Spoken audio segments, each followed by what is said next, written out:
Jacob vécut 17 ans dans le pays d'Égypte, et les jours des années de la vie de Jacob furent de 147 ans.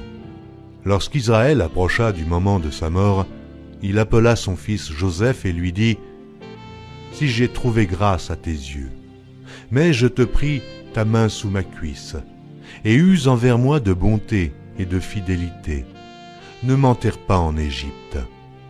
Quand je serai couché avec mes pères, tu me transporteras hors de l'Égypte, et tu m'enterreras dans leur sépulcre. » Joseph répondit, « Je ferai selon ta parole. » Jacob dit, « Jure-le-moi. » Et Joseph le lui jura. Puis Israël se prosterna sur le chevet de son lit. Chapitre 48. Après ces choses, l'on vint dire à Joseph, « Voici, ton père est malade. » Et il prit avec lui ses deux fils, Manassé et Éphraïm. On avertit Jacob et on lui dit, « Voici ton fils Joseph qui vient vers toi. » Et Israël rassembla ses forces et s'assit sur son lit. Jacob dit à Joseph, « Le Dieu Tout-Puissant m'est apparu à Luz, dans le pays de Canaan, et il m'a béni. Il m'a dit, « Je te rendrai fécond, je te multiplierai et je ferai de toi une multitude de peuples. Je donnerai ce pays à ta postérité après toi, pour qu'elle le possède à toujours. Maintenant les deux fils qui te sont nés au pays d'Égypte, avant mon arrivée vers toi en Égypte, seront à moi. Éphraïm et Manassé seront à moi, comme Ruben et Siméon. Mais les enfants que tu as engendrés après eux seront à toi. Ils seront appelés du nom de leurs frères dans leur héritage. » À mon retour de Padam, Rachel mourut en route auprès de moi, dans le pays de Canaan, à quelque distance d'Éphrata, et c'est là que je l'ai enterrée, sur le chemin d'Éphrata, qui est Bethléem. Israël regarda les fils de Joseph et dit, « Qui sont ceux-ci » Joseph répondit à son père, « Ce sont mes fils que Dieu m'a donnés ici. » Israël dit, « Fais-les, je te prie, approcher de moi pour que je les bénisse. » Les yeux d'Israël étaient appesantis par la vieillesse, il ne pouvait plus voir. Joseph les fit approcher de lui, et Israël donna un baiser et les embrassa. Israël dit à Joseph, « Je ne pensais pas revoir ton visage, et voici que Dieu me fait voir même ta postérité. » Joseph les retira des genoux de son père, et il se prosterna en terre devant lui. Puis Joseph les prit tous deux, Éphraïm de sa main droite à la gauche d'Israël, et Manassé de sa main gauche à la droite d'Israël. Et il les fit approcher de lui. Israël étendit sa main droite et la posa sur la tête d'Éphraïm, qui était le plus jeune. Et il posa sa main gauche sur la tête de Manassé. Ce fut avec intention qu'il posa ses mains ainsi, car Manassé était le premier-né. Il bénit Joseph et dit, « Que le Dieu en présence duquel ont marché mes pères, Abraham et Isaac, que le Dieu qui m'a conduit depuis que j'existe jusqu'à ce jour, que l'ange qui m'a délivré de tout mal bénisse ses enfants. Qu'ils soient appelés de mon nom et du nom de mes pères, Abraham et Isaac, et qu'ils multiplient en abondance au milieu du pays. » Joseph vit avec déplaisir que son père posait sa main droite sur la tête d'Éphraïm. Il saisit la main de son père pour la détourner de dessus la tête d'Éphraïm et la diriger sur celle de Manassé. Et Joseph dit à son père, « Pas ainsi, mon père, car celui-ci est le premier-né. Pose ta main droite sur sa tête. » Son père refusa et dit, « Je le sais, mon fils, je le sais. Lui aussi deviendra un peuple, lui aussi sera grand, mais son frère cadet sera plus grand que lui, et sa postérité deviendra une multitude de nations. » Il les bénit ce jour-là et dit, « C'est par toi qu'Israël bénira en disant que Dieu te traite comme Éphraïm et comme Manassé. » Et il mit Éphraïm avant Manassé. Israël dit à Joseph, « Voici, je vais mourir, mais Dieu sera avec vous, et il vous fera retourner dans le pays de vos pères. » Je te donne de plus qu'à tes frères une part que j'ai prise de la main des Amoréens avec mon épée et avec mon arc. » Chapitre 49. Jacob appela ses fils et dit : « Assemblez-vous, et je vous annoncerai ce qui vous arrivera dans la suite des temps. Rassemblez-vous et écoutez, fils de Jacob, écoutez Israël, votre père. Ruben, toi, mon premier-né, ma force et les prémices de ma vigueur, supérieur en dignité et supérieur en puissance, impétueux comme les eaux, tu n'auras pas la prééminence, car tu es monté sur la couche de ton père. Tu as souillé ma couche en y montant. Siméon et Lévi sont frères, leurs glaives sont des instruments de violence. Que mon âme n'entre point dans leur conciliabule, que mon esprit ne s'unisse point à leur assemblée. Car dans leur colère, ils ont tué des hommes, et dans leur méchanceté, ils ont coupé les jarrets des taureaux. Maudite soit leur colère, car elle est violente, et leur fureur, car elle est cruelle. Je les séparerai dans Jacob, et je les disperserai dans Israël. Judas, tu recevras les hommages de tes frères. Ta main sera sur la nuque de tes ennemis. Les fils de ton père se prosterneront devant toi. Judas est un jeune lion. Tu reviens du carnage, mon fils. Il ploie les genoux. Il se couche comme un lion, comme une lionne. Qui le fera lever ? Le sceptre ne s'éloignera point de Juda, ni le bâton souverain d'entre ses pieds, jusqu'à ce que vienne le Shilo, et que les peuples lui obéissent. Il attache à la vigne son âne, et au meilleur cep le petit de son ânesse. Il lave dans le vin son vêtement, et dans le sang des raisins son manteau. Il a les yeux rouges de vin, et les dents blanches de lait. Zabulon habitera sur la côte des mers. Il sera sur la côte des navires, et sa limite s'étendra du côté de Sidon. Issachar est un âne robuste, qui se couche dans les étables.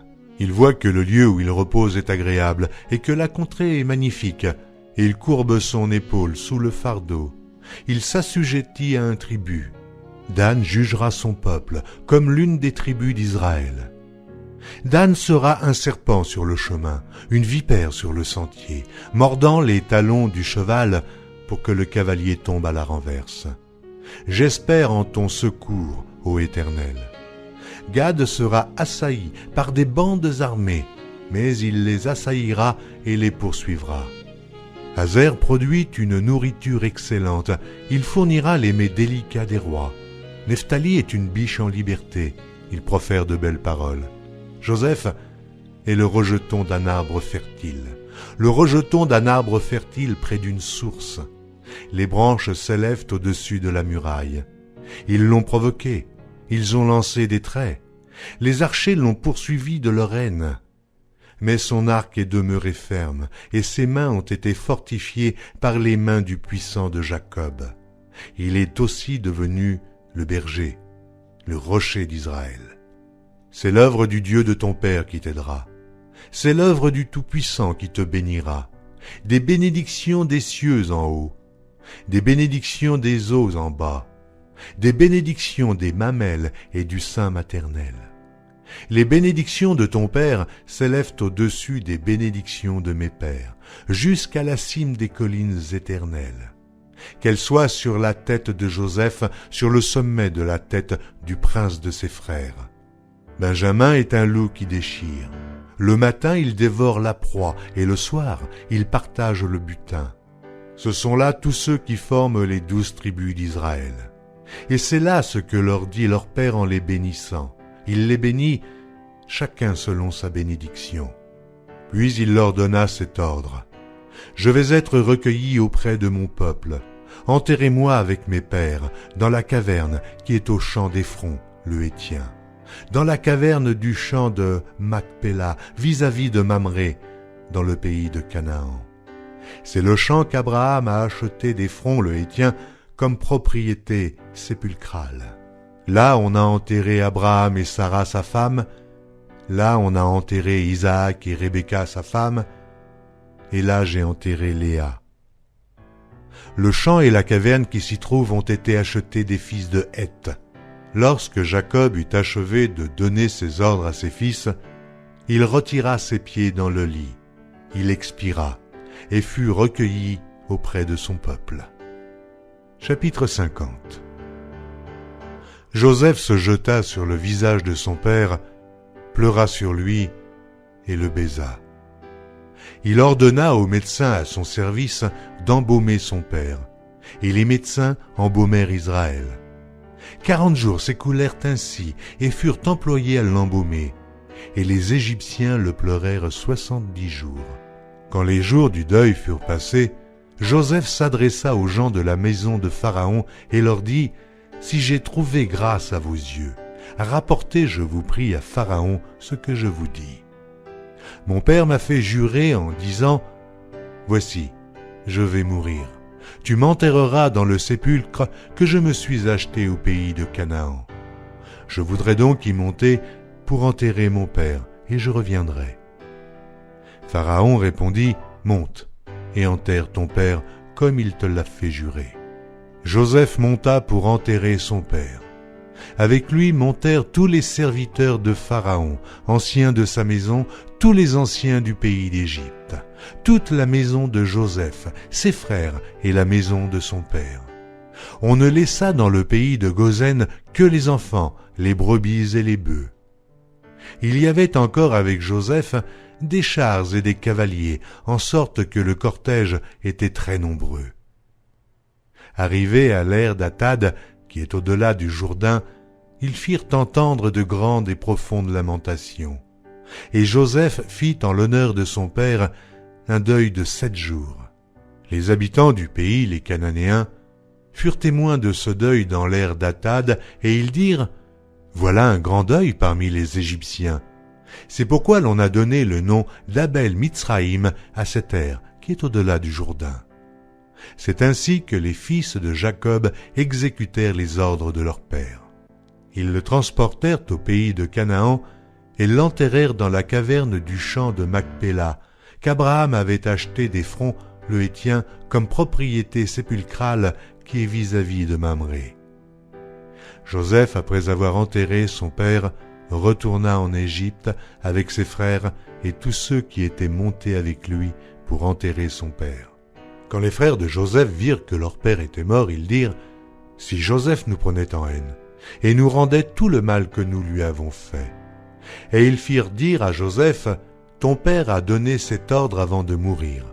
Vous parlerez ainsi à Joseph. Oh, pardonne le crime de tes frères et leurs péchés, car ils t'ont fait du mal. Pardonne maintenant le péché des serviteurs du Dieu de ton père. » Joseph pleura en entendant ces paroles. Ses frères vinrent eux-mêmes se prosterner devant lui et ils dirent « Nous sommes tes serviteurs. » Joseph leur dit « Soyez sans crainte, car suis-je à la place de Dieu? Vous aviez médité de me faire du mal. Dieu l'a changé en bien, pour accomplir ce qui arrive aujourd'hui, pour sauver la vie à un peuple nombreux. Soyez donc sans crainte, je vous entretiendrai, vous et vos enfants. » Et il les consola en parlant à leur cœur. Joseph demeura en Égypte, lui et la maison de son père. Il vécut 110 ans. Joseph vit les fils d'Éphraïm jusqu'à la 3e génération, et les fils de Makir, fils de Manassé, naquirent sur ses genoux. Joseph dit à ses frères, « Je vais mourir, mais Dieu vous visitera, et il vous fera remonter de ce pays-ci dans le pays qu'il a juré de donner à Abraham, à Isaac et à Jacob. » Joseph fit jurer les fils d'Israël en disant « Dieu vous visitera et vous ferez remonter mes eaux loin d'ici. » Joseph mourut âgé de 110 ans. On l'embauma et on le mit dans un cercueil en Égypte.